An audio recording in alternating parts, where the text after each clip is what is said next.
Bonjour à toutes et à tous, c'est Stéphane pour la chaîne Foilier. Je vous remercie de me retrouver chez moi et donc chez vous. Alors installez-vous confortablement parce que la vidéo d'aujourd'hui elle va pas être courte, c'est le moins qu'on puisse dire. J'ai pas encore d'idée de combien de temps elle va durer, je pense qu'elle va durer 45 minutes à peu près. Parce que là il se passe beaucoup de choses qui peut être analysées sous pas mal d'aspects. On va parler de la colère des agriculteurs et des agricultrices en France. Les agricultrices, on n'entend quasiment jamais ce mot dans les médias et pourtant. Et il y a beaucoup de choses à en dire. On va déjà juste essayer de faire un point sur ce qui se passe dans le milieu de l'agriculture en France. Et puis, on va s'intéresser à trois phénomènes. On va s'intéresser au sexisme dans le domaine de l'agriculture. On va s'intéresser à la réaction du gouvernement à l'encontre des actes de vandalisme qui sont commis par les agriculteurs et les agricultrices, qui sont, à mon sens, des actes parfaitement légitimes, étant donné l'urgence dans laquelle ils se trouvent. Et on va parler de la récupération de l'extrême droite. Parce que ce qui se passe actuellement sur Internet est gravissime. Je ne sais pas si vous comprenez. Est-ce que si vous ne savez pas pourquoi, d'un seul coup, l'extrême droite se réveille sur la question de l'agriculture, c'est le sujet dont il part sur toutes les chaînes. On voit même des gens comme Erga en parler. Et je pense qu'il va falloir que vous restiez jusqu'à cette partie-là. Elle est dans le timecode si c'est ça qui vous intéresse le plus, mais c'est délirant. Je pense que vous n'êtes pas prêts. Je pense que vous ne réalisez pas, en fait, à quel point l'extrême droite en France et nauséabonde, à quel point en fait ils sont prêts à récupérer absolument n'importe quoi pour un narratif xénophobe, pour de l'incitation à la haine raciale, etc. C'est délirant, vous allez comprendre pourquoi ils s'intéressent à cette question actuellement. Donc, on va commencer par quoi ? On va commencer par évoquer la situation actuelle, voilà, des agriculteurs. Donc, voilà la situation dans laquelle on se trouve actuellement. Voilà, c'est bon, j'ai enfin trouvé. Cela fait 3 jours maintenant que ces agriculteurs de Lot-et-Garonne ont installé leurs tracteurs sur l'autoroute A62. Ils se préparent à ce que la mobilisation dure. Tant qu'on n'a pas de résultat, on va y aller, ça c'est sûr. Et puis tout le monde est motivé, vous voyez, il y a du monde, voilà, on va se relayer et puis on va y aller, quoi. On a un siège qui s'organise, on a de quoi manger, de quoi se ravitailler, on a une solidarité qui s'organise autour de nous, c'est incroyable. Tous ou presque portent sur la tête le bonnet jaune du syndicat agricole Coordination Rurale et tous dénoncent des conditions de travail et de rémunération de plus en plus invivables. Des agriculteurs déterminés qui attendent des mesures de la part du gouvernement. Je ne comprends pas que le ministre attende vendredi, a priori, pour émettre des mesures. Écoutez, nous, ce qu'on veut, c'est rentrer chez nous, travailler. On emploie les manières peut-être pas légales, mais on n'a pas le choix pour se faire entendre. Parce que quand on est gentil, on ne nous écoute pas. Pagaille également sur la rocade de Bordeaux, avec une opération menée par des centaines d'agriculteurs pendant plusieurs heures dès le lever du jour. L'exaspération gagne la France entière.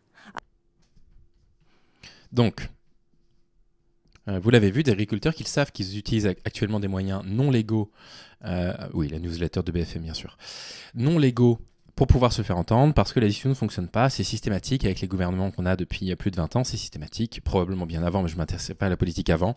Il est impossible de leur faire entendre raison, il est impossible de leur faire entendre raison si on n'emploie pas les moyens forts, si en fait on ne bloque pas les moyens de production. Il n'y a que ça qui fonctionne. Donc on nous dit, la FNSEA, c'est la Fédération nationale des syndicats d'exploitants agricoles, veut des aides immédiates et un allègement des contraintes environnementales. De son côté, la Confédération paysanne réclame un revenu digne pour tous les paysans et paysannes.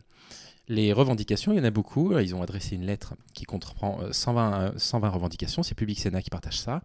Colère des agriculteurs et des agricultrices, s'il vous plaît. Ce que contient la liste des revendications présentées par la FNSEA au gouvernement. Les deux principaux syndicats agricoles ont adressé au gouvernement une liste de 120 demandes, parmi lesquelles une vingtaine de mesures considérées comme prioritaires. Ils s'attaquent notamment à la question des salaires, aux contraintes environnementales et réclament des mesures sociales et fiscales pour garantir l'avenir de la profession. Le gouvernement monte au front face à la colère des agriculteurs, le Premier ministre Gabriel Attal, blablabla. Donc il réclame davantage de moyens. Concernant la rémunération, la FNSEA et les jeunes agriculteurs et agricultrices demandent le respect absolu des lois dites Egalim, votées entre 2018 et 2013, pour préserver la rémunération des agriculteurs du bras de fer commercial qui oppose chaque année les industriels et la grande distribution. Les industriels achètent une partie de leurs produits à l'agriculture française et une autre grosse partie à l'étranger, parce que ça leur coûte évidemment beaucoup moins cher, et donc nos agriculteurs sont assez peu rémunérés. Il arrive qu'ils soient obligés de se débarrasser d'une grande partie de leur production. Pour le coup, moi je travaille dans un lieu dans lequel il y a une majorité de personnes qui travaillent dans les milieux de l'agriculture, de la céréale en particulier, et chaque année, ils sont obligés parfois de détruire une partie de leur production. Ça paraît assez dingue, Mais ma foi, on en est dans cette situation-là parce que les industriels, malheureusement, vont au plus offrant en fait. Et le plus offrant, c'est ce que le libéralisme produit, c'est de l'agriculture qui est produite avec des normes beaucoup moins contraignantes pour beaucoup moins cher dans des pays étrangers, ce qui est une catastrophe. Il y a énormément de disparités entre les salaires des agriculteurs, énormément de disparités. Vous pouvez retrouver un salaire moyen chez les agriculteurs de 1620 € par mois, d'accord ? Donc, ni vraiment du brut, ni vraiment du net, mais vous pouvez trouver des salaires qui sont bien plus inférieurs. Chez les éleveurs, par exemple, de 680 € bruts en moyenne par mois pour la quantité de travail que ça représente. Je veux dire, ça n'a effectivement aucun sens. Donc, on peut évidemment comprendre et les soutenir totalement. Les agriculteurs attendent également un versement immédiat des aides européennes de la PAC, la politique agricole commune, mais aussi des indemnisations sanitaires et climatiques prévues face aux aléas des derniers mois, grippe aviaire, inondations, etc. Les syndicats veulent la défiscalisation de ces sommes. Mais ça n'a aucun sens, évidemment qu'il faut défiscaliser ces sommes. À court terme, le ministre a demandé aux services d'accélérer les paiements encore en attente, ainsi que les dispositifs de crise d'ores et déjà prévus, comme pour les tempêtes Ciarán et Domingos, ou les inondations dans les Hauts-de-France. Sur les secteurs les plus touchés par la crise, notamment le bio, qui a vu ses ventes chuter ces dernières années, les syndicats souhaitent la mise en place d'un plan d'urgence. Ils demandent que l'élevage soit considéré comme grande cause nationale. Et en fait, c'est assez surprenant d'avoir des grands discours dans les médias disant qu'il faut qu'on retrouve une forme de souveraineté par rapport à notre production, et de voir qu'en fait, ces revendications qui sont des revendications absolument élémentaires ne soient pas appliquées et qu'ils soient obligés de foutre un tel bordel en France pour enfin se faire entendre. Mais très sincèrement, soutien à vous, les agriculteurs et les agricultrices. Tous les moyens d'action que vous utilisez actuellement sont largement à la hauteur de la situation d'urgence. Et encore, moi, je les trouve particulièrement polis. Autre grande revendication, lever les contraintes administratives et environnementales. La FNSEA et les jeunes agriculteurs appellent à un chantier de réduction des normes. L'accumulation des normes au quotidien s'accompagne d'une remise en question permanente des moyens de production. Elle interroge la volonté de nos dirigeants d'avoir une réelle réflexion sur la souveraineté alimentaire du pays et du continent, interroge les syndicats dans leur communiqué. Dans leur viseur, principalement, les dispositifs de protection de l'environnement adoptés ces dernières années et jugés trop contraignantes par les exploitants. Les syndicats demandent une remise, et puis en plus, à chaque fois, ça coûte de l'argent. C'est-à-dire que plus il va y avoir de normes imposées, et plus ils vont devoir avoir les produits nécessaires, les types d'outils nécessaires, ça coûte énormément d'argent. Ces normes, en plus, évoluent parfois d'une année à l'autre. Bon, c'est catastrophique pour eux. Les syndicats demandent une remise à plat du plan eau de 2021 qui organise les prélèvements et la réponse aux situations de sécheresse. Ils rejettent également le plan de protection des zones humides mis en place par le ministère de la Transition écologique et demandent la fin des zones de non-traitement, une distance de sécurité vis-à-vis des habitations et des milieux protégés que doivent respecter les agriculteurs lors de l'épandage de produits phytosanitaires. Plus partagé pour ça. Parmi leurs exigences, le désarmement des agents de l'Office français de la biodiversité, créé en 2019 et qui assume une fonction de police de l'environnement, étant habilité à mener des contrôles et à renvoyer les contrevenants devant les tribunaux. Là, alors qu'ils font juste ce qu'ils peuvent pour pouvoir bouffer. Ils ont 680 € de salaire pour certains, 1600 bruts pour le travail qu'ils font. Enfin bon. La FNSEA s'attaque aussi à la directive IED qui conditionne certaines autorisations à une série d'exigences techniques afin de limiter notamment dans les élevages de volailles et de porcs l'émission de polluants atmosphériques. Autre point, le curage systématique des cours d'eau, une problématique mise sur le devant de la scène après les inondations dans le Nord-Pas-de-Calais. Garantir l'avenir du secteur pour assurer la pérennité de leur profession, qu'ils puissent retransmettre à leurs enfants leur héritage agricole éventuel. Bon voilà, il y a beaucoup de choses à en dire. On en est là, ces revendications qui semblent être des revendications pour la plupart d'entre elles absolument élémentaires, et ben en fait ils ne les obtiennent pas. Et donc on va assister, et là c'est le premier point qui m'intéresse le plus là dans cette vidéo, on va assister à toute une série d'actions un peu coup de poing, pour essayer de renverser les rapports de force, des agriculteurs qui vont absolument tout faire pour être entendus, et je vais vous en montrer quelques-uns et vous allez comprendre pourquoi je vous le montre, parce qu'on va mettre ça en parallèle avec les propos de Gérald Darmanin, qui sont des propos absolument scandaleux, qui sont des propos réellement honteux, tellement honteux que même quand il est interviewé sur TF1, le journaliste n'en revient pas de la décontraction avec laquelle il ment. Donc, tout ça, c'est tiré du compte Twitter Anonyme Citoyen. Je vais m'y abonner tout de suite et je vous encourage à vous y abonner également si ça n'est pas déjà fait. Qui présente par exemple un exemple d'action. Des agriculteurs et vignerons en colère ont vidé de nombreux camions transportant des produits étrangers à Galargues, dans le Gard.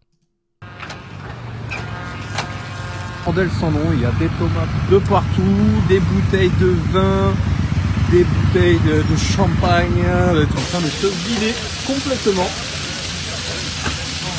débarquant donc de ce rond-point, donc au rond-point de proximité du péage de Galargues, direction Nîmes.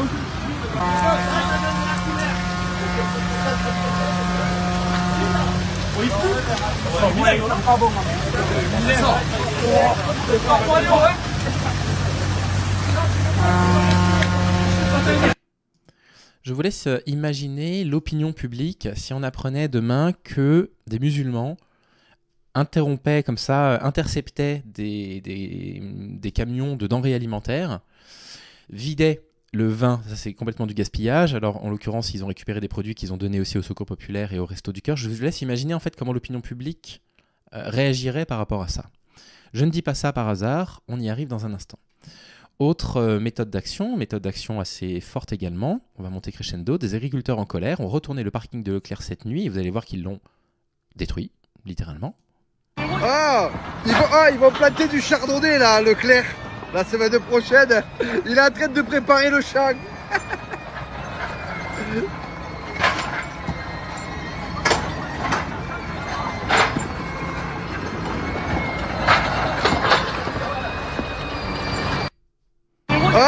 Voilà, soutien évidemment au béton.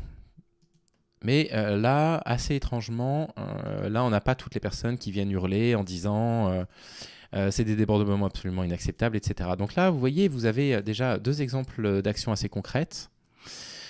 Interception de produits étrangers qui sont vendus à bas prix, qui les empêchent de bouffer. On s'attaque symboliquement à un parking devant un Leclerc Drive. Et là, vous avez une autre action qui est très symbolique et très forte, des agriculteurs qui recouvrent un Leclerc de Lisieux à Agen.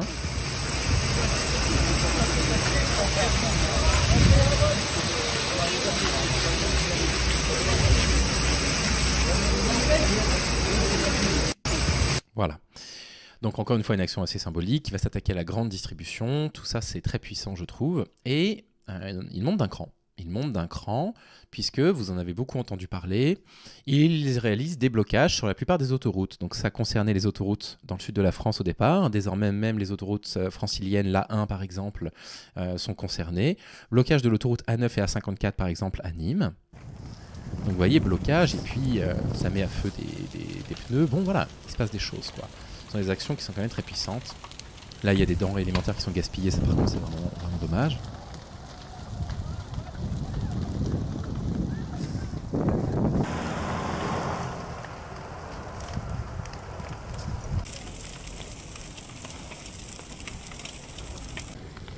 Voilà, vous voyez les images. On est dans un contexte où on vient d'apprendre que le salaire des députés avait augmenté de 300 € brut par mois. C'est des actions qui sont de plus en plus visibles. Heureusement que ce n'est pas les Gilets jaunes qui ont fait ça. Je vous laisse imaginer la réaction des grands médias autour de ça. Heureusement que ce n'est pas des musulmans et des arabes. Vous allez vous dire, mais qu'est-ce qu'il a avec ça, Stéphane? Vous allez voir, ça vient dans un instant. Donc là, on a quand même des actions à la fois symboliques pour lutter contre la façon dont la grande distribution fonctionne. On a des actions symboliques de blocage des autoroutes pour bloquer le transport de marchandises et des individus. Mais ils sont allés beaucoup plus loin. Ils s'en sont pris à des bâtiments qui appartiennent aux institutions d'État.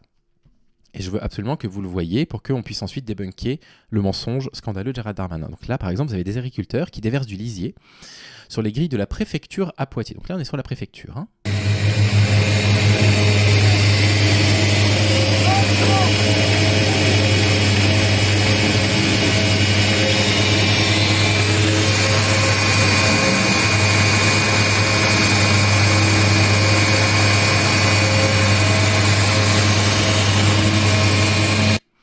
C'est des actions qui ne sont pas du tout isolées. C'est le moins qu'on puisse dire. Ça se passe à peu près dans tous les départements de France et les départements agricoles dans lesquels la grogne a monté. Vous avez cet exemple d'action ici. Donc, devant la préfecture à Nantes, même méthode d'action. On est aussi devant une préfecture.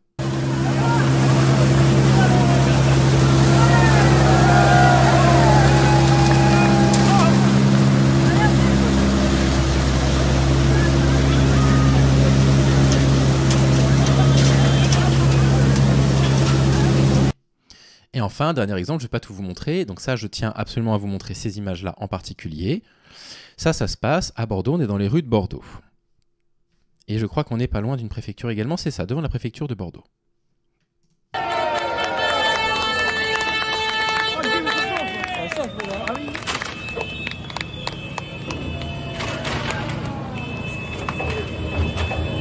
C'est pour lui.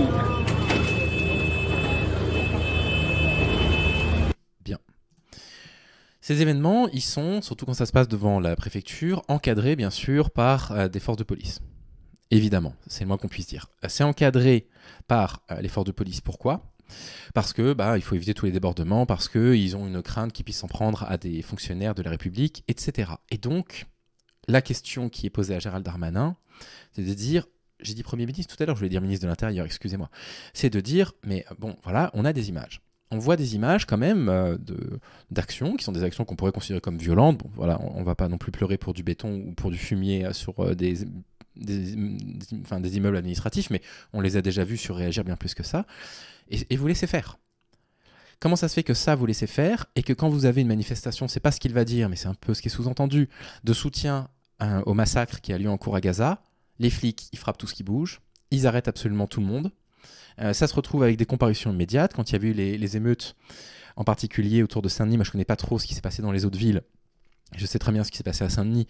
Il y avait des gamins qui ramassaient des trucs par terre, qui se sont retrouvés en comparution immédiate à l'âge de 17 ans, qui ont pris 6 mois de prison avec sursis parce qu'ils ont ramassé une canette de Red Bull, un truc comme ça.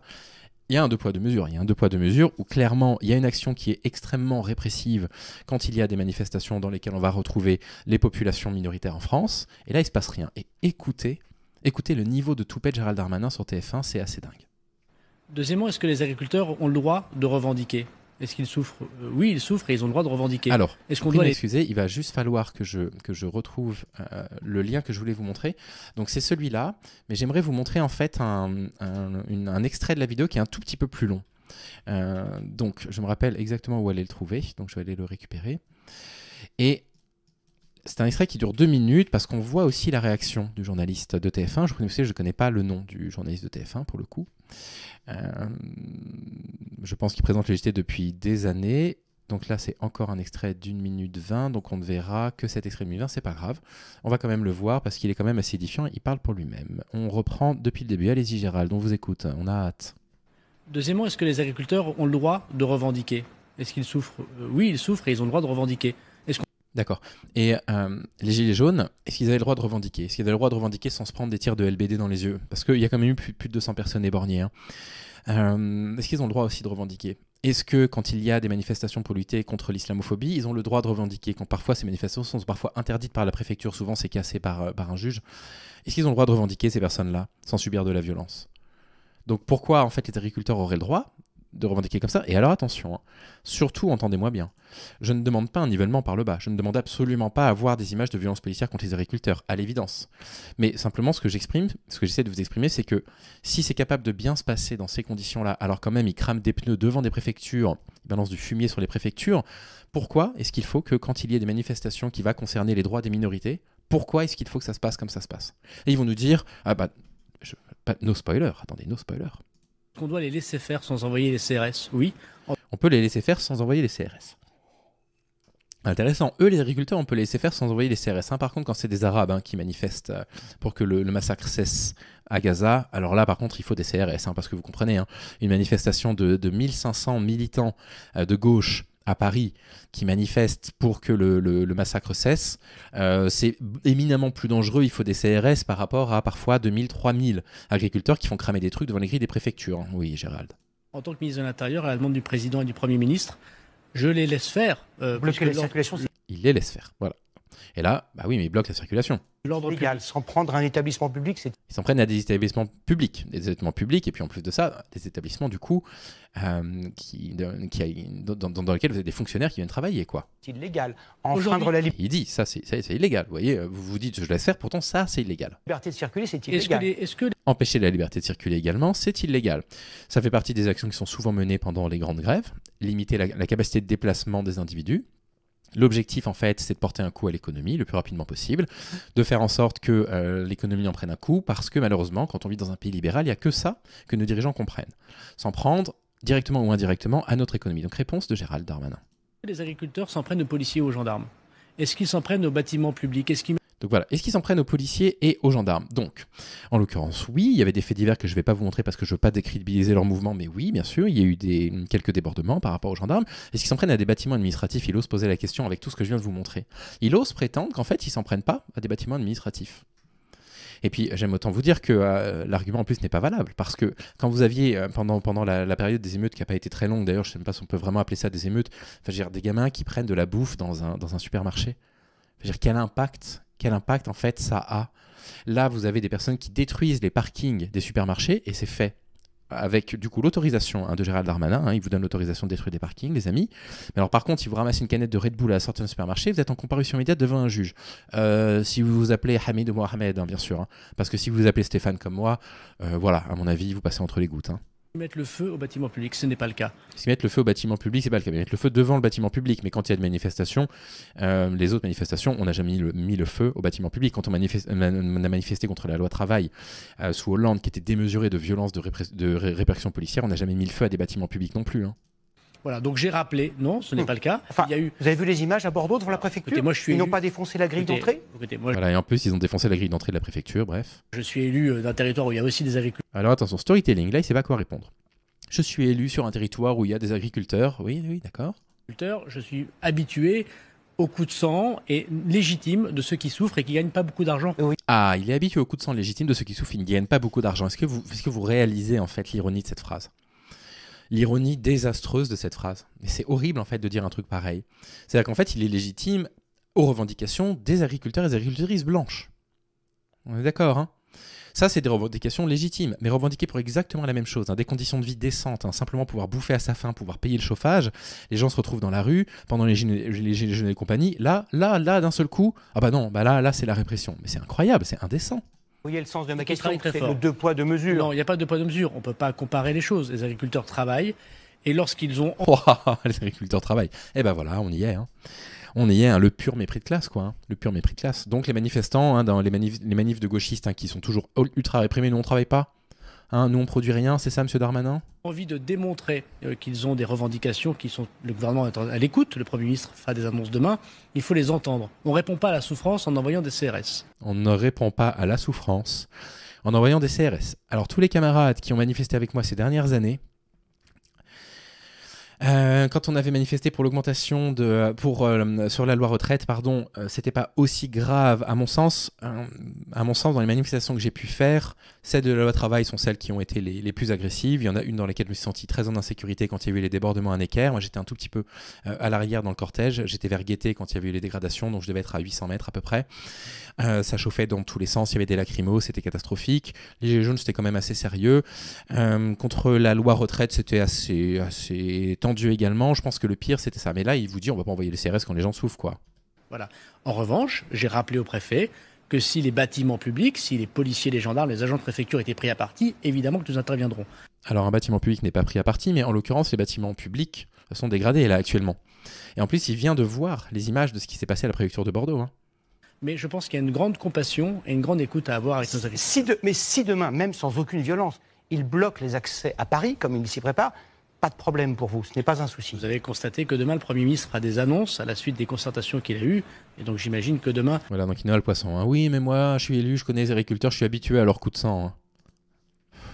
Incroyable. Donc voilà, réaction évidemment en deux poids deux mesures complètement disproportionnée par rapport à la situation, quoi. Enfin, il réagit de façon disproportionnée d'un côté, là il laisse absolument tout faire. Moi je suis d'avis de toute façon qu'il faille absolument laisser faire s'il n'y a pas d'atteinte aux personnes physiques, bien évidemment. Et là, en l'occurrence, c'est exactement ce qui se passe. Mais dans la majorité des manifestations que j'ai pu faire, de mes yeux, il y a beaucoup de personnes qui vous diront la même chose. En fait, la situation se tend quand les flics débarquent. Ça se tend d'un seul coup, quoi. Et donc, vous allez vous dire, tiens, question étonnante, comment ça se fait actuellement que l'extrême droite en parle tous les jours? Comment se fait-il que sur les chaînes YouTube d'extrême droite, on retrouve un soutien total aux agriculteurs actuellement? Ils n'ont jamais été d'aucun mouvement social, l'extrême droite. Ils ont toujours été pour est-ce que vous condamnez les violences et compagnie, il faut condamner les violences, machin, il faut condamner les violences. Et là, d'un seul coup, ça applaudit à deux mains. J'ai un petit ajout à faire avant de passer à cette deuxième partie justement sur les rapports avec l'extrême droite. Parce que entre le moment où j'ai tourné la vidéo et le moment où je voulais la sortir, il s'est écoulé 24 heures, j'ai eu le temps de réfléchir. Et puis surtout, ce faquin de Paduring s'est permis de sortir une vidéo avec Position Revue sur la réforme des retraites, qui est une vidéo absolument remarquable. Et je ne pouvais pas sortir ma vidéo sans rajouter ça, puisque, encore une fois, ces deux-là, ils m'ont permis de prendre un tout petit peu de recul sur le sujet et d'y réfléchir un petit peu autrement. Donc, je vais vous présenter dans un instant comment la culture du fait divers prend le pas sur la culture du fait social et comment le Rassemblement national est prêt à récupérer n'importe quelle lutte pourvu que ça puisse servir un narratif xénophobe. Vous le savez déjà, mais peut-être que vous ne connaissez pas le fait divers, peut-être que vous ne savez pas à quel point il y a un cynisme en fait dans leur prise de position, mais je voudrais qu'on revienne avant ça sur deux choses. Premièrement, qu'est-ce qui se passe là en ce moment? Pourquoi d'un seul coup l'extrême droite, partout sur Internet, à la télévision, récupère ce sujet-là? Ils récupèrent ce sujet-là parce que d'une part, en fait, dans leur représentation un petit peu mentale, intellectuelle, le monde paysan, c'est un monde de blanc. Ça représente la France du terroir, la vraie France, hein, comme ils peuvent l'appeler, la France de la campagne, hein, si vous préférez. Et donc, ils voient dans ce mouvement, ils perçoivent dans ce mouvement un mouvement de blanc. Un mouvement de blanc avec des revendications de blanc. Maintenant, si on se penche sur leurs revendications, je ne vais pas rentrer dans les détails, j'ai failli le faire quand on avait lu les revendications dans la première partie de la vidéo, mais grosso modo, quand vous avez certaines revendications qui imposent un salaire minimum, par exemple, évidemment, je suis d'accord, quand ils veulent diminuer des normes environnementales, bon, bref. Il y a en fait, dans les revendications des agriculteurs actuellement, portées en particulier par la FNSEA, des vraies revendications bourgeoises, en fait, des vraies revendications de droite. Je veux dire, quand ce syndicat-là voudrait diminuer les charges patronales, c'est pas pour augmenter les salaires, hein, c'est simplement parce que vous avez dans ce mouvement très protéiforme des agriculteurs qui gagnent très bien leur vie, qui ont 50 exploitants qui travaillent pour eux. Et donc voilà, ce mouvement-là, c'est un mouvement qui est très protéiforme, qui est très difficile à analyser parce que, comme le dit très bien Position Revue, c'est pas réellement une classe sociale agriculteur et qui va comporter des revendications de petits paysans qui, eux, veulent simplement arrêter de crever la faim, et des revendications de gros exploitants qui, eux, voudraient pouvoir continuer à faire du profit. Donc c'est très difficile à analyser, et vous avez du coup dans ces revendications-là des revendications sociales et des revendications purement libérales. Et elle est là la porte d'entrée pour la droite et l'extrême droite dans ce milieu-là. Et l'autre chose que je voulais dire, et c'est très amusant parce que ça met en lumière des biais racistes qu'on peut avoir. Un biais raciste que j'ai probablement eu dans la première partie de la vidéo. Vous vous souvenez quand j'ai hésité à parler d'émeutes? J'étais à deux doigts de dire émeute, puis je suis dans émeute, révolte. Bah ouais, les révoltes, hein, c'est pour les paysans blancs et les émeutes, c'est pour les arabes. Eh bien, en fait, quand ça s'est représenté à la télévision absolument partout et qu'ils n'osent pas parler d'émeutes, parce que, vous voyez, les émeutes, il faudrait les réserver aux minorités, hein, parce que ça fait un petit peu plus peur, parce que ça permet de créer deux camps avec une population pour, une population contre. Évidemment que tout le monde serait contre des émeutes. Ouais, vous voyez, si je vous donne aucun contexte, est-ce que vous êtes favorable à des émeutes? Sans contexte, a priori, c'est non. Révolte, ça sonne différemment dans notre tête. C'est présenté comme une révolte paysanne, mais en réalité, je pense qu'il faut arrêter de se voiler la face. On a encore eu des exemples de moments qui dégénéraient devant les... Comment on appelle ça? Les préfectures, avec des feux de pneus devant, etc. etc. C'est des émeutes. Mais ça n'est pas présenté comme tel par la bourgeoisie à la télévision. Et vous savez très bien à quel point l'extrême droite est proche de la bourgeoisie. Évidemment, vous savez très bien à quel point ils défendront toujours les intérêts de la bourgeoisie avant de défendre les intérêts du peuple. Et c'est le problème de ces partis politiques hautement populistes. C'est un gros problème, c'est que du coup, les gens ont l'impression qu'ils leur parlent à eux. Mais pas du tout. Et donc, déjà, vous avez deux bonnes explications qui pourraient justifier le fait que l'extrême droite rentre un petit peu dans le débat. Et que vous avez des influenceurs qui se disent d'extrême droite ou qui se disent apolitiques, mais qui ont une grille de lecture de la société plutôt de droite ou d'extrême droite, qui, eux, se prennent ça à corps et âme, quoi. Pour la réforme des retraites, on les a pas beaucoup entendus, c'est le moins qu'on puisse dire. Et là, ils essaieraient de nous faire croire que ça, c'est le grand sujet actuellement. C'est un sujet important. Évidemment, il y a 700 000 personnes qui travaillent directement ou autour des milieux de l'agriculture en France. Alors, ça ne représente pas tant de personnes que ça. Pendant la réforme de la retraite, la réforme de la retraite concerne la totalité des Français. Et là, on ne les a pas entendus. Là, ils n'étaient pas là avec nous, quoi. Donc voilà, prudence. Sur ce, je vous laisse la suite de la vidéo. Je vais intercaler ça en plein milieu pour que vous compreniez comment ils récupèrent un fait divers pour essayer de justifier leur positionnement sur actuellement la crise que peuvent rencontrer certains agriculteurs et certaines agricultrices. Et comment ils vont utiliser ça pour servir leur narratif xénophobe. Je vous remets ça tout de suite. Je sais que c'est nauséabond, mais je vais vous montrer la raison pour laquelle ils sont en train de soutenir actuellement ce mouvement. C'est pas réellement le mouvement qui soutient. Vous allez voir la récupération qu'ils en font. Accrochez-vous parce que alors là, on est à nausée sur 20. Écoutez ça. Est immense après la mort de cette jeune femme, de 35 ans, agricultrice, qui a été tuée. Un véhicule a foncé dans un barrage dans l'Ariège au niveau du village de Pamiers. Son mari et sa fille de 14 ans sont grièvement blessés. Donc voilà, un drame absolu. Vous avez une voiture qui a forcé un barrage qui était fait par du coup les agriculteurs et les agricultrices qui étaient mécontents et mécontentes. Et donc vous avez une personne qui est décédée, une femme de 35 ans, et son mari et sa fille sont toujours dans un état catastrophique à l'heure à laquelle je vous parle. Donc c'est absolument dramatique. Premièrement, récupération immédiate de l'extrême droite. Immédiate, c'est un acte volontaire. Ça a été dit absolument partout. L'enquête n'avait pas encore commencé, que c'était déjà un acte volontaire. Pourquoi ils disent que c'est un acte volontaire ? Parce que là, on sait qu'a priori, la thèse de l'accident, elle est encore privilégiée, donc on est incapable de le dire. Alors pourquoi ils vont là-dessus ? Pourquoi ils vont sur ce terrain-là en disant si, c'est un acte volontaire ? Accrochez-vous. Un drame. Je vous prie de m'excuser. L'émotion est immense. Les 3 personnes qui étaient à bord du véhicule sont eux en garde à vue. Pour l'instant, c'est les 3 personnes à bord du véhicule, ce sont les personnes dans le véhicule qui ont percuté du coup ce véhicule-là. la thèse de l'accident qui est privilégiée. Mathias Tesson, on en sait plus sur les occupants de cette voiture. Oui, à l'intérieur de ce véhicule, il y avait donc 3 personnes, un couple et une amie de ce couple. Tous sont aujourd'hui en garde à vue dans le cadre de cette enquête ouverte pour notamment homicide involontaire. Et donc à cette occasion, à l'occasion de cette garde à vue, évidemment, leur situation administrative a été analysée et les enquêteurs se sont rendus compte qu'il s'agissait donc de personnes de nationalité arménienne qui avaient déposé une demande d'asile en 2022. Asile qui leur avait été refusé. Ils avaient fait plusieurs recours, comme ils en ont le droit, mais ils ont été déboutés de ces retours en 2023. Et à cet égard, une OQTF, une obligation de quitter le territoire français, avait été prise à leur encontre. Voilà pour leur situation administrative. Pour leur situation judiciaire, c'est important de le souligner également, ils ne sont pas connus des services de police. Voilà. Origine, quoi, ce qu'on voit toujours sur les réseaux sociaux. C'est incroyable. C'est incroyable. Et en fait, depuis qu'on a appris ça, depuis qu'on a appris cette catastrophe et qu'on a appris que les personnes qui avaient été a priori responsables de l'accident sont sous le coup d'une OQTF, c'est-à-dire une obligation de quitter le territoire. Vous arrivez sur le territoire français, vous pouvez demander l'asile, vous pouvez demander un visa pour différentes raisons. Si ça vous est refusé à plusieurs reprises, l'État français est en droit de vous envoyer ce qu'on appelle une OQTF, une obligation de quitter le territoire. Voilà. Si jamais vous commettez un crime ou un délit, il est possible que ça se fasse de façon administrative, devant un juge, et puis avec une obligation, etc. Autrement, vous avez juste l'obligation de quitter le territoire, et ensuite, on n'a pas suffisamment de moyens pour appliquer ces obligations de quitter le territoire, et tant mieux. Et tant mieux parce que quand vous avez, je vais vous donner un exemple d'un cas que j'ai suivi là il n'y a pas très longtemps, vous avez un Nigérian qui vient du Nigeria, qui est homosexuel, qui est menacé d'être condamné à mort, il a reçu une OQTF et l'OQTF n'est pas appliquée. C'est-à-dire qu'en fait elle n'a pas été judiciarisée, enfin pas judiciarisée, il n'y a pas eu un flic qui au tribunal a dit je vous remets dans l'avion parce qu'on sait qu'il risque de mourir au retour à l'aéroport. Donc heureusement que la majorité des OQTF ne sont pas appliquées. Parce que les personnes qui sont sur le territoire français, parfois c'est une question de vie ou de mort. D'accord ? Et donc voilà ce qui se passe. Cette récupération politique de l'extrême droite, elle est autour de ce fait divers. Et ils en parlent tout le temps.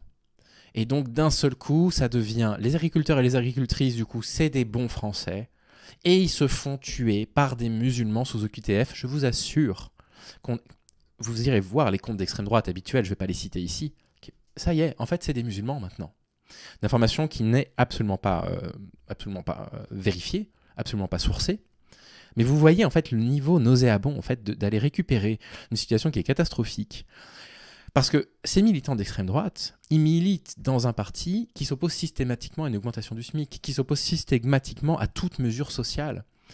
Et derrière, ils vont nous faire croire qu'ils sont sensibilisés à la cause des agriculteurs et des agricultrices en France. Mais quelle plaisanterie! C'est une plaisanterie. Ce qui se passe dans le milieu de l'agriculture met en lumière beaucoup de choses, du coup. Met en lumière le fait que, en France, quand il y a des revendications qui sont pourtant légitimes, il faut aller jusqu'au bras de fer pour pouvoir être enfin écouté. Que la réponse policière à ces manifestations-là, par des Blancs, n'est absolument pas la même que les répressions policières dans les manifestations de gauchistes ou les manifestations qui sont pour les droits des minorités.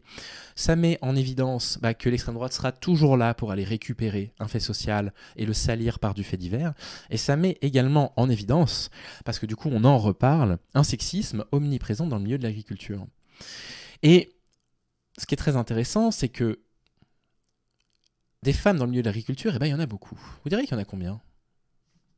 Vous diriez quoi, a priori? Parce qu'on imagine que c'est un métier d'homme, c'est ce que les gens se disent, c'est un métier qui est très stéréotypé dans nos clichés sexistes. Eh bien, 30% des agriculteurs en France sont des agricultrices. Voilà. Parmi ces 30%, 62% d'entre elles sont chefs d'exploitation, co-exploitantes ou associées, 21% sont conjointes ou parents de chefs d'exploitation, 17% sont salariés. Et on les voit jamais, on les entend jamais, on leur donne pas la parole. Et c'est bien dommage. C'est un milieu dans lequel il y a beaucoup de sexisme. Dans les milieux dans lesquels il y a une prédominance d'hommes, il y a du sexisme. On a l'habitude de voir ça. Le sexisme n'est pas une question raciale. Le sexisme, ça n'est pas une question de religion, contrairement à ce que l'extrême droite essaye de dire. Le sexisme, c'est le problème de la présence masculine en masse. Il y avait cet article qui était intéressant, qui était sorti cet été. Le monde agricole n'échappe pas aux violences sexuelles, déplore Laura, agricultrice. Le hashtag MeToo agricole, lancé en avril par Laura, chef d'exploitation dans la Loire, a permis de visibiliser les violences sexuelles dans ce secteur. Des violences qui s'ajoutent au sexisme que subissent les agricultrices au quotidien. Et on va en reparler dans un instant. Puisqu'aucun métier n'a échappé au hashtag MeToo qui a permis de libérer la parole des personnes victimes de viol ou d'agression sexuelle, presque aucun métier, pardon. Non, ça n'a pas permis de libérer la parole, elles ont toujours eu la parole libre, c'est juste que nous, on n'a jamais voulu écouter les hommes. Hein, il ne faudrait pas commencer à dire que si on s'attaque à la question de l'agression sexuelle et du viol aujourd'hui, c'est parce que les femmes ont libéré la parole, sous-entendu que si elles avaient libéré leur parole avant, on s'en serait occupé avant. Hein. Non, c'est juste que le mouvement MeToo a été trop fort, que quand Alyssa Milano a retweeté ce truc avec MeToo, ça a pris une ampleur absolument colossale. Les hommes n'ont plus la possibilité de se boucher les oreilles. Depuis mi-avril, le compte Instagram MeToo Agricole a ainsi permis à une trentaine de victimes de témoigner des violences qu'elles subissent au quotidien, du sexisme ordinaire au viol.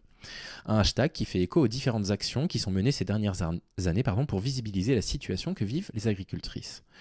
Bref, vous avez cet article qui est assez intéressant, et on va reparler d'une bande dessinée, donc je vais simplement vous la présenter, puis on va reparler un petit peu tout à l'heure. Quand j'ai fait mon parcours d'installation, on me ramenait toujours à mon statut de femme, doutant de mes capacités. Laura, 29 ans, est agricultrice dans la Loire depuis 2019, seule. Elle refuse de s'associer avec un homme. Ça fait maintenant 4 ans que j'ai mon exploitation. Pourtant, je ne suis jamais prise au sérieux. On pense que je m'occupe seulement de la comptabilité et pas de la gestion de toute une ferme, poursuit-elle.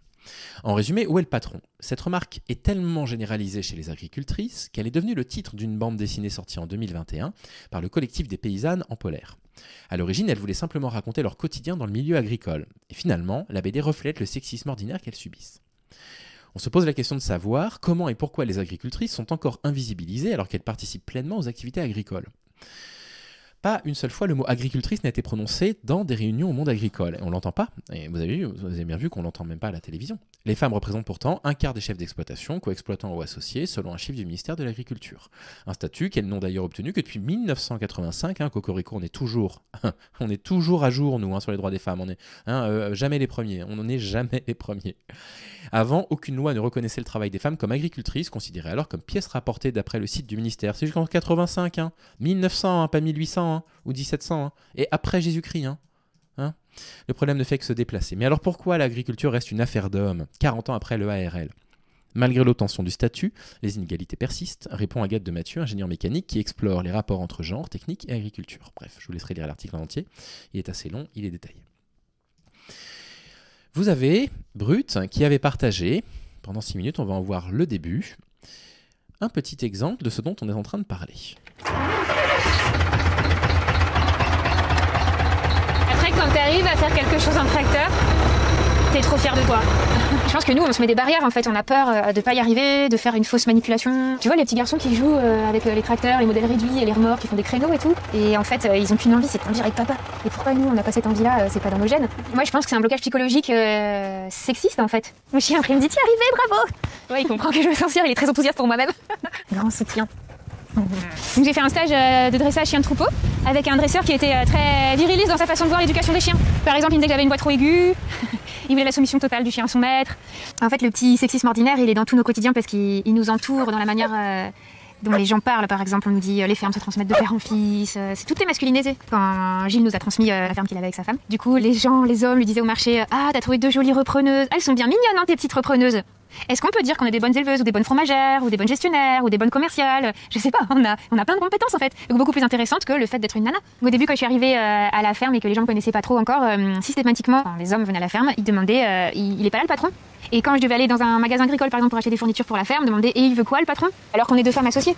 Donc avec 4 copines paysannes et une copine dessinatrice, on a réalisé cette bande dessinée Il est où le patron ? Chronique de paysanne, où on raconte un peu nos histoires de sexisme dans le milieu paysan. Donc on a créé 3 personnages qui incarnent des anecdotes qui ont été réellement vécues par nous ou par des amies paysannes. Souvent dans les fermes, quand c'est un homme et une femme qui sont en couple et qui gèrent la ferme, la fromagerie elle est sous la maison d'habitation.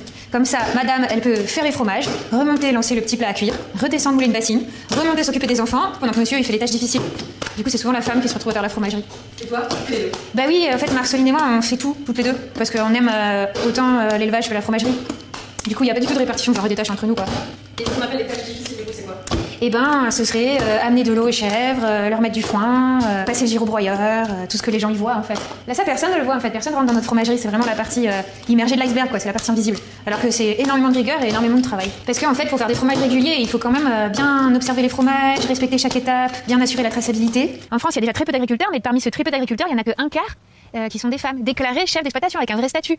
Et après, il y a plein de femmes qui travaillent sur les fermes et qui n'ont pas réellement de statut et qui du coup sont pas du tout existantes, quoi. Elles sont complètement invisibilisées. Et en fait, c'est ça le problème, c'est que c'est monsieur qui est chef d'exploitation et qui décide sur la ferme. Et du coup, qui va décider aussi qui paye les charges, qui paye les cotisations sociales. Et c'est comme ça que madame se retrouve à faire du travail limite déclaré ou qui est déclaré avec aucune couverture, quoi. Comme conjoint collaboratrice, qui est pas vraiment un statut satisfaisant. Et du coup, arrivées à la retraite, ces femmes-là, elles ont des retraites de misère. Donc ça, c'est toute la partie petit sexisme ordinaire. Après, on a voulu aussi parler des violences conjugales, parce que la particularité des femmes paysannes, c'est que en couple hétéro, c'est qu'en fait tout est très lié, c'est-à-dire la ferme, le couple, les enfants, leur activité, tout est imbriqué, et du coup elles peuvent pas tellement s'en sortir quand elles sont dans des situations très compliquées, voire de violence. Et il y a une forme d'isolement aussi, qui peut-être est plus forte dans le milieu rural, parce qu'il y a des fermes qui sont au bout de 40 minutes de piste, ces femmes-là, elles ont pas du tout le temps d'en discuter avec d'autres femmes, et du coup d'en prendre conscience aussi des mécanismes un peu pervers de la manipulation et de l'enfermement qui se mettent en place. Donc voilà, on voulait aussi parler de ça. On voulait parler de la difficulté en tant que nana à prendre des responsabilités professionnelles. En fait, il y a une étude en Bretagne qui a montré qu'il y a seulement 30% des femmes qui ont des responsabilités dans les instances professionnelles agricoles. Et quand elles en ont, c'est majoritairement des postes de trésorière ou secrétaire. Donc c'est pas du tout les postes de pouvoir. Le système actuellement ne nous permet pas de prendre ces places-là. Les réunions elles sont tard le soir, donc quand on s'occupe de nos enfants.